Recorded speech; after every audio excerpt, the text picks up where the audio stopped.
Hey everyone, welcome back to Echoes and Aesthetics. I am your host, Eliana Villalpando, and I have the pleasure to have for you guys today none other than Nctr.Exe. Nctr, welcome to our show. Hi, hello, it's nice to be here. Could you give us a little bit of introduction of who you are and what you do here in the beautiful city of El Paso? Well, my name is Nctr.Exe. I make music here in El Paso. I'm like a multimedia artist. I do film, I do photography, and videography as well. And yeah, it's basically who I am. Wow, that is a whole lot right there. So let's go back a little bit. What is multimedia? Multimedia is basically just anything can be your canvas, you know what I mean? Like music, drawing, or like doing films and stuff like that. So anything that you can just like create with, like. So you're involved in the entire art space. I'll not say like entire, but like, most stuff in it. Is there anywhere that we can find your existing music on? Yes, it's on all platforms. So Spotify, Apple Music, and YouTube, everywhere. Beautiful. How long have you been into multimedia, or did you start off with a specific thing? Was it art? Was it music? Where is it that you found your foundation in? I've always wanted to like make music even when I was like a little kid.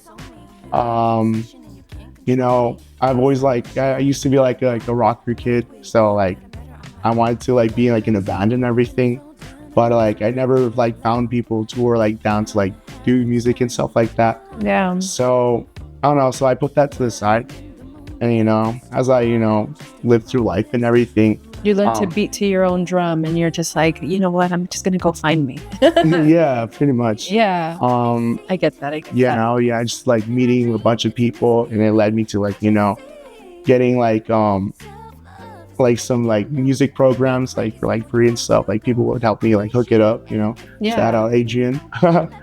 But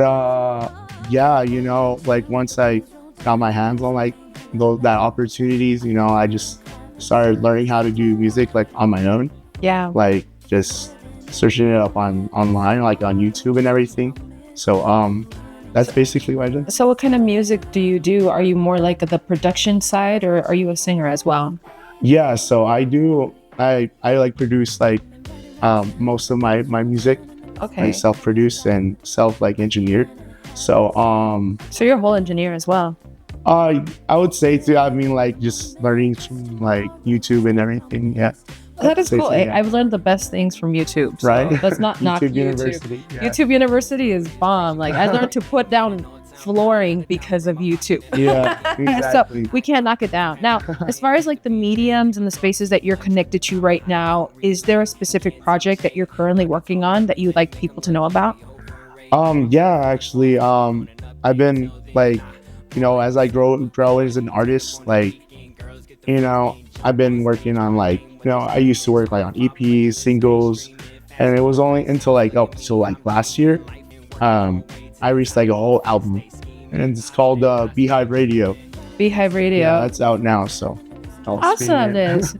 We'll put a link on that so that people can go and and find your music online as well. So that's badass. Beehive. What is Beehive all about? Is there a specific feel behind that album? So yeah, basically like throughout my time like making music, like I was just like, wow, like all these songs like kind of like sound cohesive when like played together, you know what I mean? So yeah.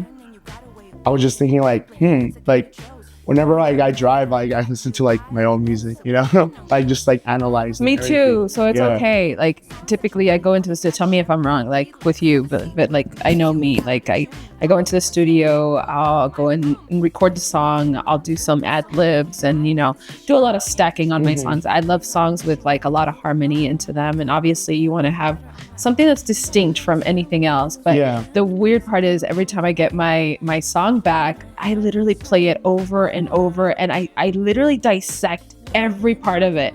And people have told me, they're like, you need to stop doing that, it sounds beautiful. And I'm just like, no. I think as artists, like, even though we do like really crazy stuff, we still aim for perfection. Are you the same way? No, yeah, exactly. Like, exactly.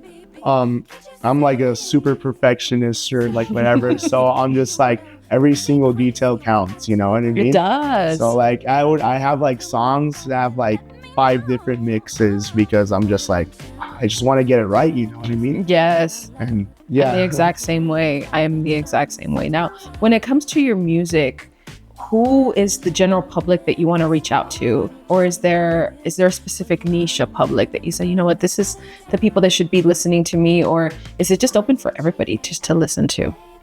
I mean, I guess it's like pretty niche, but like I know I try to like make it for like everyone too, like with like lyrics and stuff like that. But I'm more like on the experimental side, so just like messing around with like a bunch of different sounds and everything like that, like from like electronic to like, you know, to like maybe like a little emo-ish stuff. So yeah, it's basically just, I guess, everything that I like is just put together in like this little, you know, pot of gold. A pot of gold. And in that pot of gold, you have things that are even related to the film industry. Like I learned that you were invited to do some really cool project with the Las Cruces Film Festival. What was that all about?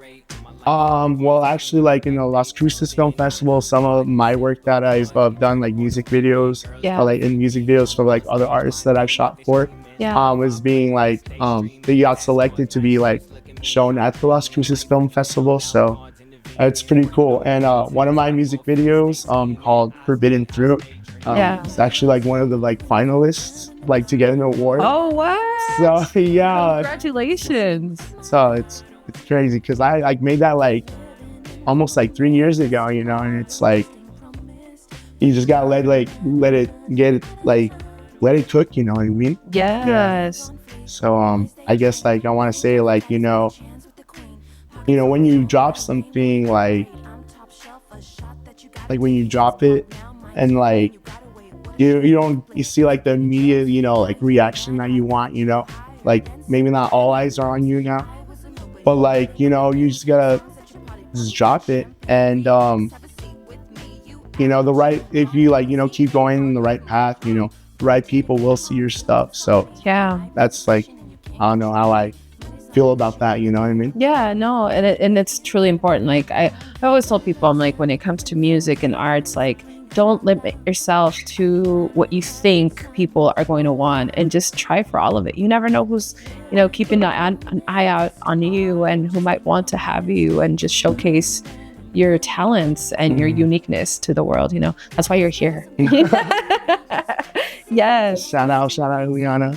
Shout out Benito, who got me on here.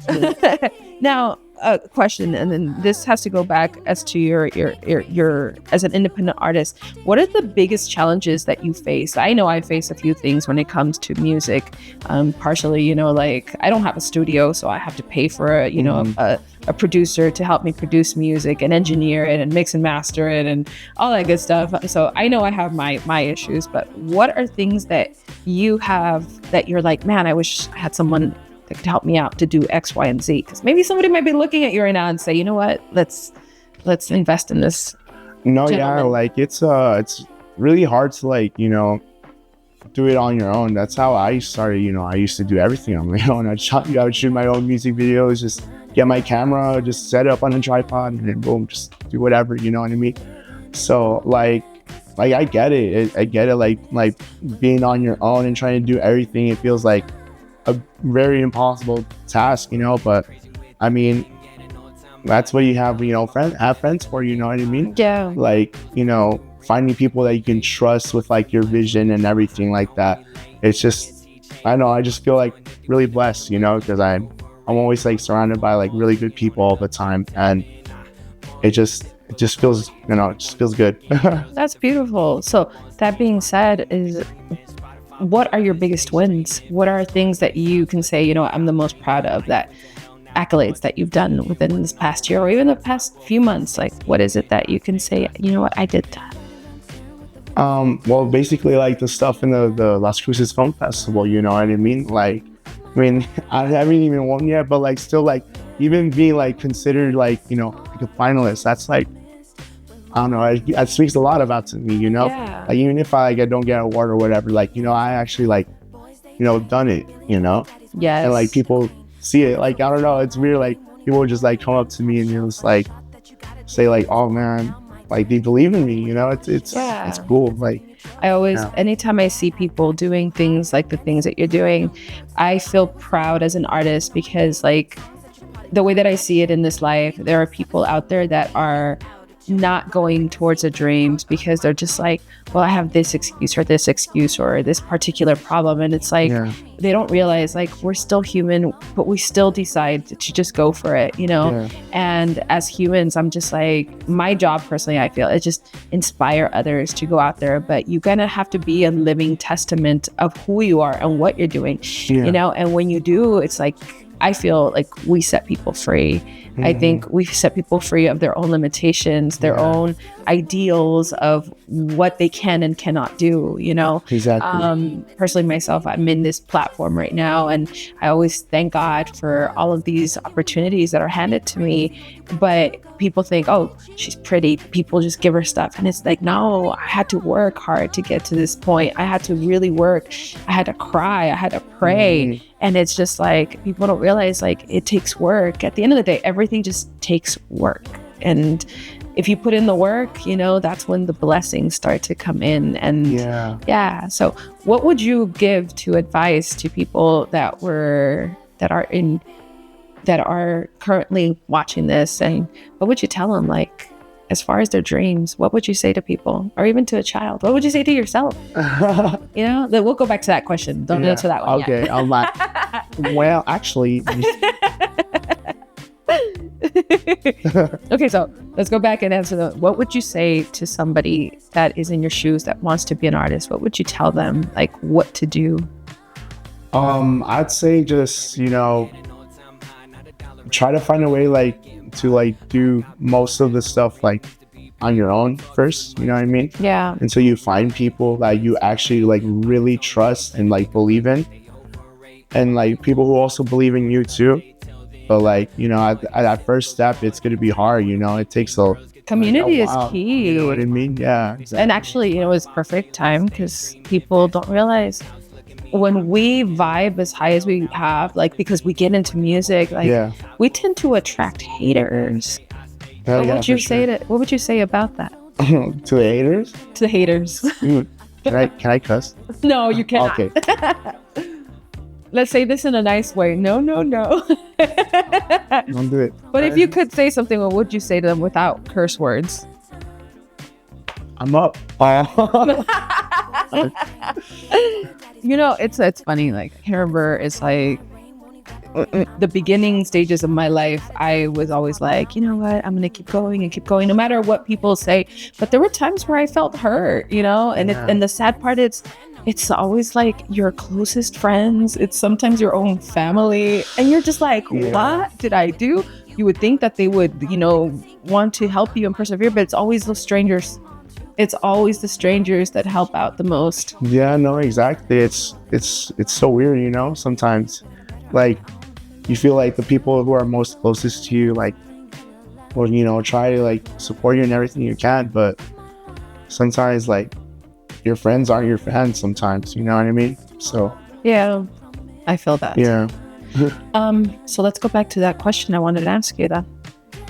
If you can go back to the little you that first started music before you were tainted by the world and any negativity came your way, what would you say to that little person as of you now?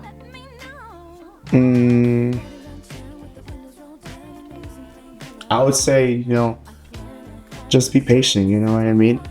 Like back then I used to be like so anxious. I mean, I still kind of am, but like, you know, I would always try to like please everybody, you know what I mean? So, you know, I'd say like, yo, just do stuff for you, not for other people. Yes. Yeah, that's probably what I'd say. Do it for you and not for anyone else. Mm-hmm. That's a beautiful quote. Exactly. Awesomeness. Now, You told me earlier that there were other things that you were getting into besides the music, besides the film festival. What else with the public? What do you want the public to know about you as in a personal level? I mean, dang. I'm just here, I've been in El Paso like almost like all my life and everything. So, it's really nice to see like the city grow and stuff like that. So, hey, I'm part of El Paso too. I just want to grow, and it's all grow together. Now, I remember I met you at an event over at Bella Luna. Oh yeah. Last year, and I was just like, okay, his music's cool. I even told my friend Bombay, I'm like, hey, get me connected with it, but he forgot, and it's crazy that we recircled back, and I'm like, hey, I remember that guy. Oh yeah. But yeah, so what other places can people find you performing? Like, what is your typical venue that you typically go to and perform at? Oh yeah, actually, I have a couple shows coming up too. We have that 420 event.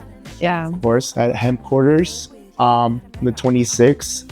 I have a one at Mona Bar of the Sugar Pines Sound Club. Okay. So, yeah. So they can find you at HQ, Mona Bar, and I perform like Rosewood like a lot too. At Rosewood. Yeah, Rosewood. Okay, so people want to find you. What's a good page that they can find you guys at? On Instagram, I'm mostly active on Instagram, so you could follow me at Nctr.Exe, but it's spelled Nctr.Exe. It's cool. We're somewhere in along the way. We're gonna have the link some here. It might be here. But it'll be somewhere. It'll be there somewhere. But that way people can click on your link. They can follow you, and they can, find out a schedule of when your next performances are coming up. I look forward to having you on our 420 event in a few weeks and just get, people hyped into this particular event. In the meantime, what would you like to say to our audience as we say goodbye? Bye, guys. Thank you for listening to me. Love you. Thanks again, and we look forward to seeing you on the next episode of Echoes and Aesthetics. Bye now. Can't lose weight?